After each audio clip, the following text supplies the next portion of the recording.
जब भी चाहे बच्चा हो या बड़ा हो, अगर दांत नहीं है तो ऑटोमेटिकली यहाँ के जो मसल्स रहते हैं वो अंदर जाना शुरू हो जाता है। अगर आपने बड़ों को देखा रहेगा 50+, 60+, 50+ भी मैं नहीं बोल सकती एक्चुअली इन टुडेज एज, 65-70+ वाले जिनके दांत नहीं रहते हैं और नहीं रिप्लेस करते, यू विल सी उनका यहाँ का स्ट्रक्चर पूरा चेंज हो गया रहता है। यहाँ का लिप्स के अराउंड का मसल भी पूरा गिर जाता है। ओके, व्रिंकल्स आना शुरू हो जाते हैं। दैट इज वाई, क्योंकि अंदर दांतों का सपोर्ट नहीं है, चेंज हुआ है, जिसकी वजह से ये मसल्स उसके फॉर्म में बैठ नहीं रहे हैं। दीज मसल्स, चीक के muscles are supported only by your teeth. बच्चों में भी सेम लॉजिक अप्लाई होता है। अगर नहीं है, सामने के दांत नहीं है बच्चों के, आप नहीं रिप्लेस कराते हो, तो वो बच्चा प्रॉपरली बोल नहीं पाएगा, स्पीच उसकी चेंज हो जाएगी। क्योंकि कितने सारे फोनेटिक्स और साउंड्स रहते हैं, वो तभी आते हैं जब भी हमारे टंग ऊपर के दांत को टच होगा। अगर ऊपर के दांत ही नहीं है, टंग हवे में ही है, टच ही नहीं हो रहा है, तो वो कितने ल, स, ट, ये सब वर्ड्स बोल ही नहीं पाएगा। ये लॉन्ग रन में इफेक्ट करता है, फिर हमको बच्चों को स्पीच थेरेपीज के लिए भेजना पड़ता है। सो दैट इज बिकॉज उसको हमने दांत रिप्लेस करके नहीं दिया। अभी हर एक दूध के दांत का गिरने का टाइम अलग है। पेरेंट्स हैव, बड़ों को ये लॉजिक अभी तक ये है, ये अवेयरनेस नहीं है कि हर एक दांत एक अलग टाइम पे गिरता है। ओके, पेरेंट्स मुझे बहुत बार आके बोलते हैं कि अभी ये 6 साल का हो गया, 7 साल का हो गया, अभी तो दांत गिर जाएगा, अभी मैं क्यों ट्रीटमेंट कराऊं। बट दांत गिरता है, सबसे पहला दांत गिरता है समवेयर अराउंड 6 या 7 साल पे, और लास्ट दांत गिरेगा, मुंह का जो भी लास्ट दूध का दांत है वो गिरेगा जब बच्चा आपका 11, 10 या 12 साल के बीच में होगा, अप्रोक्सीमेटली 11 साल पे। सो फ्रॉम 6 to 11, वो 5 साल उनका दूध का दांत गिरने का और नया दांत आने का प्रोसेस ऑनगोइंग रहता है। तो अगर अभी हमने जो दांत 10 साल पे गिरने वाला है वो 6 साल पे अगर खराब हो गया, तो इमेजिन 4 साल तक वो बच्चा आपका खा नहीं पाएगा प्रॉपर्ली, चू नहीं कर पाएगा। जो पीछे के दांत रहते हैं वो 9-10 साल पे ही गिरते हैं। तो अगर वहां पे पेन रहेगा कॉन्स्टेंटली, वो खा नहीं पाएगा। बहुत बार पीडियाट्रिशियंस के पास पेरेंट्स जाके बोलते हैं कि मेरा बच्चा खा ही नहीं रहा है, उसका वेट ही नहीं बढ़ रहा है, हाइट ही नहीं बढ़ रहा है, वो कुछ खाता ही नहीं, उसको खाने को कंटाला आता है। बट नो, आप उसका मुंह एक बार खोल के देखिए कि उसको दांतों में प्रॉब्लम है क्या।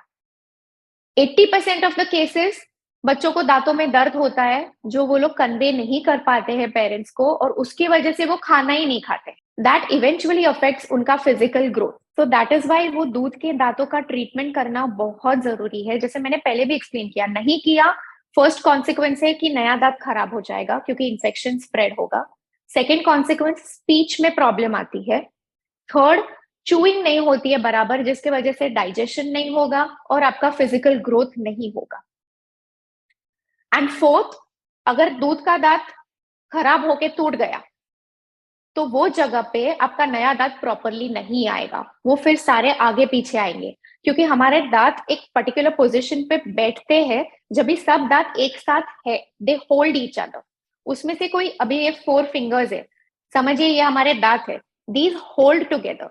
अभी इसमें से समझिए ये वाला निकल गया तो ये वाले शिफ्ट होना शुरू हो जाएगा, जिसकी वजह से नया दांत को आने के लिए जगह नहीं बचेगा एंड देन सारे दांत आड़े टेढ़े आते हैं। सो दैट इज वाई दूध के दांत का ट्रीटमेंट करना बहुत इंपॉर्टेंट है। अभी अगर आज का टाइम में देखूंगी, both the parents most of the times are working. Okay, वो बच्चा भी घाई में रहता है ब्रश करने के, पेरेंट्स भी घाई में रहते हैं अपना day to day routine start करने के उसमें। तो उसकी वजह से वो थोड़ा सा निग्लेक्ट हो जाता है कहीं पे, जिसकी वजह से आगे के सामने के दांत तो दिख जाते हैं, बट कभी हम ऊपर के पीछे के दांत नहीं देखते हैं। बच्चे ने आ किया तो नीचे का दांत दिख जाएगा, पर आपको ऊपर का सबसे लास्ट दांत नहीं दिखेगा। उसके लिए आपको बच्चे को ऊपर दिखा के आ कराना जरूरी है, तब जाके आपको वो दिखेगा। So one can be a little bit of neglect and ignorance. Brush करके आया उसके बाद भी आपको आपके बच्चे के दांत चेक करने हैं कि उसने ब्रश किया है कि नहीं किया है, आपको दिख जाएगा। Okay, that is one thing. Second, निकालने की नौबत इसलिए आती है क्योंकि उस स्टेज पे हमारे पास कभी कभी आते हैं कि उसमें वो दांत इतना ज्यादा टूट गया है कि मेरे पास कुछ स्ट्रक्चर ही नहीं बचा है कि मैं कोई फिलिंग कर पाऊं। So I have no option but कि वो दांत समय से पहले निकाल देना पड़ता है। Third can also be one more thing, medically compromise children. Okay, हम उनको स्पेशल चिल्ड्रन बोलते हैं। स्पेशल चिल्ड्रन में थोड़ा सा ओरल हाइजीन मेंटेन करना डिफिकल्ट हो जाता है due to whatever XYZ reason, उनका जो भी मेडिकली कॉम्प्रोमाइज इश्यूज है। उन बच्चों में भी बहुत बार हमको समय से पहले वो दांत निकालना पड़ता है। सबसे पहले तो जो अभी हम खाना खा रहे हैं, चाहे हम कितना भी ऑर्गेनिक खाना खाते हो, हमने ऑर्गेनिक फ्रूट्स लाए, ऑर्गेनिक वेजिटेबल्स लाए, बिकॉज अभी ऑर्गेनिक बहुत चल रहा है मार्केट में। Okay, so parents come and tell me कि हम तो सब ऑर्गेनिक खाते हैं, हम बहुत हाई प्रोटीन वाला सब खाते हैं, but that organic also has कोई ना कोई शुगर का फॉर्म उसमें रहता ही है। अभी हमने फ्रूट्स दिए बच्चों को, आप होल फ्रूट दो, पूरा फ्रूट दो, दैट इज ओके, क्योंकि वो बच्चा चू करेगा, चबा के स्वॉलो कर लेगा। आप उसको जूस दोगे, वो ही फ्रूट का जूस, भले आप उसमें शक्कर ऊपर से ऐड मत करो, लेकिन वो फ्रूट का जूस निकाल के दोगे तो वो जूस बहुत टाइम तक मुंह में रहता है। ओके, सो उसमें शुगर रहता है which is called as fructose. तो वो फ्रक्टोस भी आपके दांतों को सड़न देगा, भले we call it as good sugars, but फिर भी वो दांतों को सड़न देगा। सो हमको वो डाइट थोड़ा मॉडिफाई करना है। पूरा फ्रूट दो, जूस मत दो। चॉकलेट्स दे सकते हैं, ओके, मैं कोई भी बच्चे को ऐसा नहीं बोलती हूँ कि चॉकलेट खाओ ही मत, विच इज प्रैक्टिकली इम्पॉसिबल। नहीं बोल सकते उनको कि चॉकलेट मत खाओ, बट चॉकलेट में भी you modify, give chocolates which has more wafer, more biscuit या मोर क्रंच इन इट। ओके, ऐसा चॉकलेट मत दो जिसमें कैरेमल है, स्टिकी है, जो दांतों के ऊपर बस चिपकने वाला है। ऐसा कुछ दो जिसमें क्रंच है, ताकि वो चबाए वो चॉकलेट को, नहीं कि मुंह में बहुत समय तक रखे। सो ये सब जो डाइट अभी आज के तारीख में चेंज हो गया है, जो पैकेज फूड्स मिलते हैं, package foods and junk eating बहुत बढ़ गया है। ओके, सो उसकी वजह से भी दांतों में सड़न होती है। And one more very important thing, screen time. I would like to emphasize, वो स्क्रीन टाइम पे most of the kids mobile या टीवी के बिना खाना ही नहीं खाते। Okay, so that is very important. जब भी उनका कॉन्सेंट्रेशन उनके खाने पे ही नहीं है, वो टीवी को देख रहे हैं, मोबाइल को देख रहे हैं, उनको गेम खेलना है या कार्टून देखना है, वो चालू नहीं किया तब तक वो खाना नहीं खाएंगे। उनका कॉन्सेंट्रेशन पूरा वो वीडियो पे ही है, और मुंह में वो लोग चबाते नहीं है, खाना भर के रखते हैं। ओके, फिर हमको बोलना पड़ता है कि चबाओ, खाओ, स्वॉलो करो। तो जितने टाइम तक वो खाना मुंह में भर के रखेंगे, वापस कैविटीज और सड़न होने के चांसेस बढ़ जाते हैं। So that screen time has to be changed. Food जो आप दे रहे हो, that has to be changed. Junk also in between. अभी उन्होंने स्क्रीन टाइम देख के खाना खाया, बराबर नहीं खाया, पेट भर के नहीं खाया, उनका वो कार्टून खत्म हो गया, मतलब उनका खाना भी खत्म हो गया। That is how they consider. Properly नहीं खाया पेट भर के, तो वो लंच और डिनर, लंच, इवनिंग स्नैक्स और डिनर, ये 3 मील्स के बीच में उनको भूख लगती रहेगी। और फिर उनको चिप्स खाना है, बिस्किट खाना है, वेफर खाना है, पॉपकॉर्न खाना है, ये सब चालू रहता है। तो वो जो इन बिटवीन स्नैकिंग टाइम रहता है ना, वो बढ़ जाता है, और उसके वजह से वापस सड़न होने शुरू हो जाते हैं। सो ये basically these are all lifestyle habits and dietary habits जो कि हमको मॉडिफाई करने हैं। Again it goes to the dietary and the lifestyle habits. School में भी जो उनको खाना देते हैं, बहुत सारे स्कूल्स आजकल टिफिन लंच प्रोवाइड करते हैं, ब्रेकफास्ट लंच प्रोवाइड करते हैं। स्कूल में भी you have to teach them कि आप कुछ भी खाओ तो उसके बाद रिंस कर लो, पानी का सिप पी लो या गागल कर लो। वो आपको उनको घर से सिखाना है। अभी स्कूल में तो खाने के बाद ब्रश नहीं कर सकते, घर पे हम ध्यान रख सकते हैं। So that is why make a habit कि कुछ भी बाहर भी वो लोग खाए तो उसके बाद थोड़ा सा पानी पी ले, तो दांतों के ऊपर कुछ भी चिपकेगा नहीं। नाउ ब्रशिंग स्टार्ट करनी है एज सून एज बच्चों का फर्स्ट दांत मुंह में आता है। हमको वेट नहीं करना है कि सब दांत आ जाएंगे फिर हम ब्रश करेंगे। जैसे ही आपको पहला दांत मुंह में दिखना शुरू हो जाएगा, आपको वो ब्रश करना स्टार्ट करना है। ओके, उसके टेक्निक्स रहते हैं अलग अलग कि इतने छोटे बच्चे को मैं कैसे ब्रश कराऊं।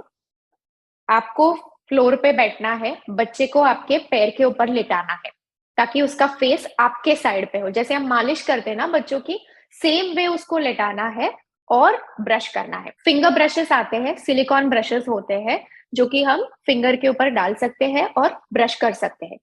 1-2 दांत आएंगे तब तक आपको वो यूज करना है, उसके बाद आपको प्रॉपरली हैंडल वाले ब्रशेस पे स्विच होना है।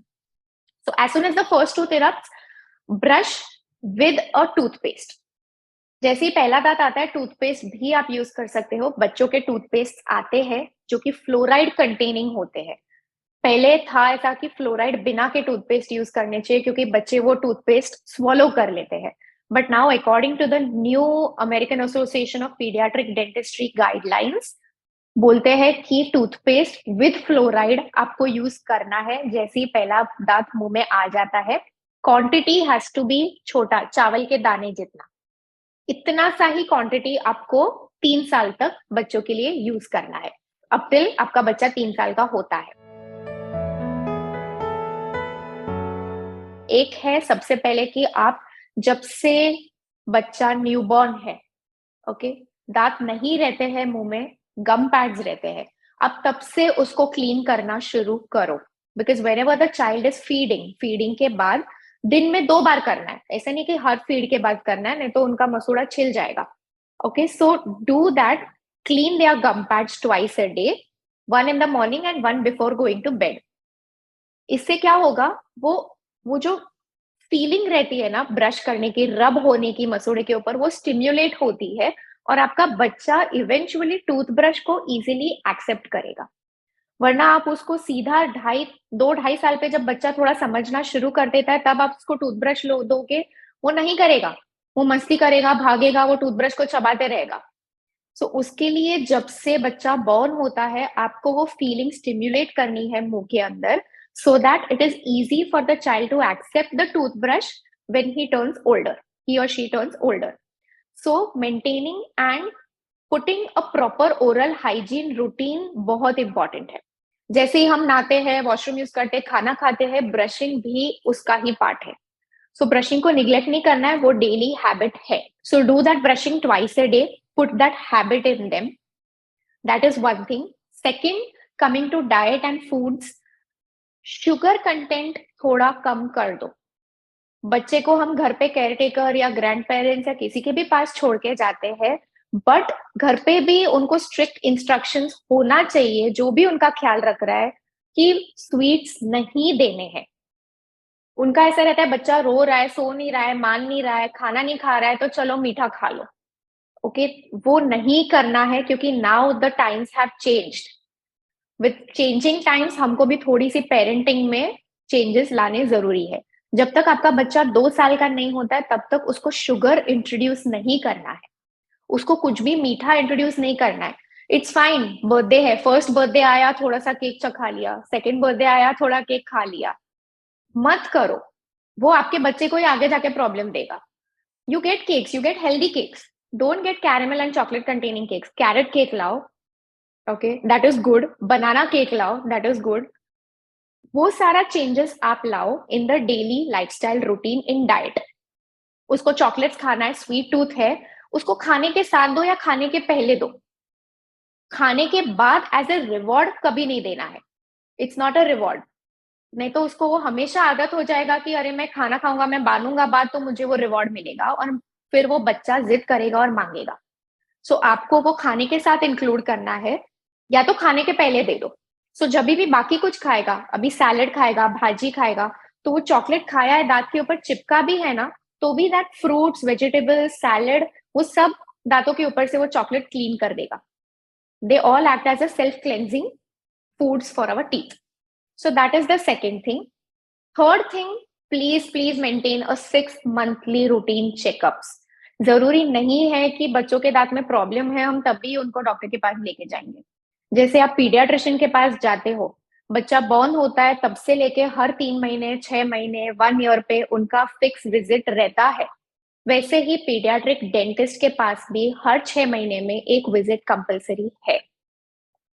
उससे हम क्या असेस करते हैं कि बच्चों को दांतों और सारे उनके दांत बराबर आ रहे हैं, फॉर्म हुए हैं, टंग प्रॉपर पोजीशन पे है, क्या वो प्रॉपरली बात कर पा रहा है। ओके, उनका जो भी डाइट रूटीन है, हम डाइट चार्ट्स देते हैं बच्चों को, उनको बोलते हैं कैसे फॉलो करना है, सिखाते हैं ब्रशिंग कैसे करते हैं। तो ये सारा चीज हम 6-6 महीने के विजिट्स पे सिखाते हैं। And 6 months is a good time हमको भी असेस करने के लिए कि जो हमने पहले सिखाया था वो बच्चा फॉलो कर रहा है या नहीं। नहीं तो प्रॉब्लम होने पे आप जब भी हमारे पास आते हो, इट इज टू लेट।